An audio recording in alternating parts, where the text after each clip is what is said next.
Rəsmi Vaşinqtonun ikili siyasəti dünyada dəfələrlə ciddi problemlər yaradıb. Beynəlxalq müqavilələrin pozulması heç vaxt ABŞ-ın kəşfiyyat xidməti üçün problem olmayıb. Moskvadan gizli şəkildə Berlinə aparılan danışıqlar 2-ci Dünya müharibəsində müttəfiqlərin qələbəsinin az qala qarşısını alacaq və nasist Almaniyasına qarşı vuruşan dövlətlər arasında ixtilaf yaradacaqmış. İsveçrənin neytrallığı həmişə Qərbin pərdəarxası oyunları üçün yaxşı fürsət olub. 8 mart 1945-ci ildə bir neçə nəfərdən ibarət bir qrup Lugano şəhərinə gəlib. Onlar Berlinə gedən qatara yetişmək üçün stansiyaya yollanarkən diqqəti cəlb etməməyə çalışıblar. Berlində ABŞ-ın Strateji Xidmətlər İdarəsinin rezidenti Allen Dulles nümayəndə heyətindən etimadnaməyə bənzər sənəd alıb. Sənədi oxuduqdan sonra kəşfiyyatçı onun qarşısında yüksək rütbəli SS rabitlərinin olduğunu anlayıb.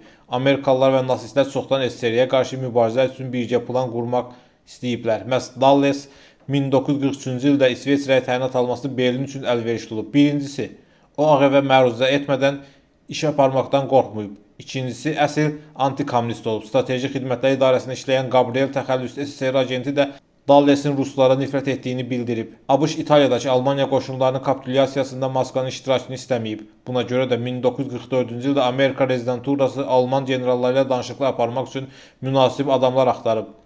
Dullesin təşəbbüsü ilə Vaşinqton tərəfindən bəyənilməyib. Ancaq Almanların özləri tezliklə əlaqə qurmağa başlayıblar. Artıq Berlində müharibənin davamı ilə bağlı fikir ayrılığı yarandığı üçün nasist elitasının bir hissəsi ABŞ ilə əməkdaşlıq etmək istəyib. Odur ki, 1945-ci ilin fevralında Dulles Almaniyanın Təhlükəsizlik Baş İdarəsinin nümayəndələri ilə görüşüb.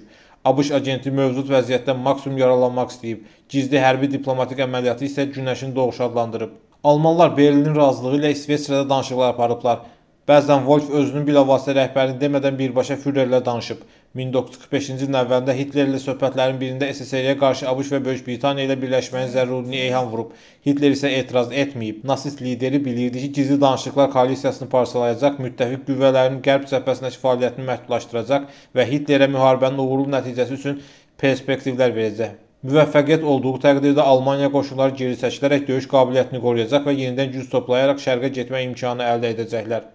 Bununla belə Wolf icazə veriləndən daha da irəli gedib. Məsələn, o, müttəfiqlərə Wehrmachtın İtaliyada yerləşdirilməsinin xəritələrini təqdim edib ki, bu da Amerikalıların AP'nin yarımadasına hücum planını əhəmiyyətli dərəcədə asanlaşdırıb. Danışıqlar üçün əsas kimi Dulles İngiltərə Amerika komandanlığının İtaliya cəbhəsində hücumdan imtina etməsi və hərbi əməliyyatların dayandırılmasını təklif edib. Tezliklə İtaliyada müttəfiqlərin qərargahında kəşfiyyat rəisi vəzifəsində çalışan Britaniyalı general-mayor Terence Ayrey gizli görüşlərin iştirakçısına çevrilib. Almanlara da inam tam olmayıb.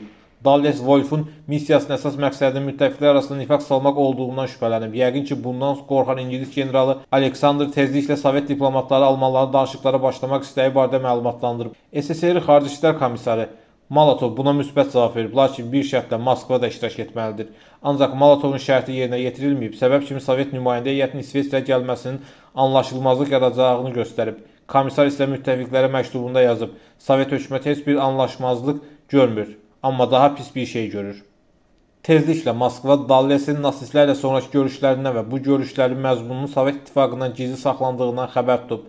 Stalin müttəfiqlərin davranışına əsəbləşib və onlara inamsızlıq üçün zəmin yaratmaqda ittiham edib. Vaşinqtona və Londona göndərdiyi məktublarda o SSR-in heç vaxt belə bir addım atmayacağını vurğulayıb. Amerika prezidenti Franklin Roosevelt əvvəlcə məxfi görüşləri inkar edərək Sovet liderinin məlumatında etibarsız olduğunu inandırmağa çalışıb. Lakin Stalinin təzyiqi Ağ Evi Dullesin təşəbbüsünü məhdudlaşdırmağa inandırıb və ona almanlarla əlaqələri dayandırmaq əmri verilib. Çünki Sovet kəşfiyyatçıları nasistlərlə Dulles arasındakı söhbətlərin bəzi təfərrüatlarını əldə ediblər. Stalin Rooseveltə göndərdiyi məktubların birində məxfi agentlər haqqında yazıb. Onlar öz vəzifələrini diqqətlə yerinə yetirən çox dürüst və təvəzzükar insanlardır.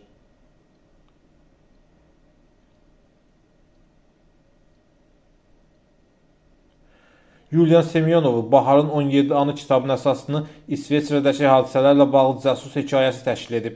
Bern hadisəsi soyuq müharibənin xəbərçisi olub. Daha sonra Dulles Mərkəzi Kəşfiyyat İdarəsinə rəhbərlik edib. O istifaya gedənə qədər nə Amerika, nə Qərbi Almaniya xüsusi xidmət orqanlarına təqaüdlü Wolf-u həbs etməyə icazə verməyib.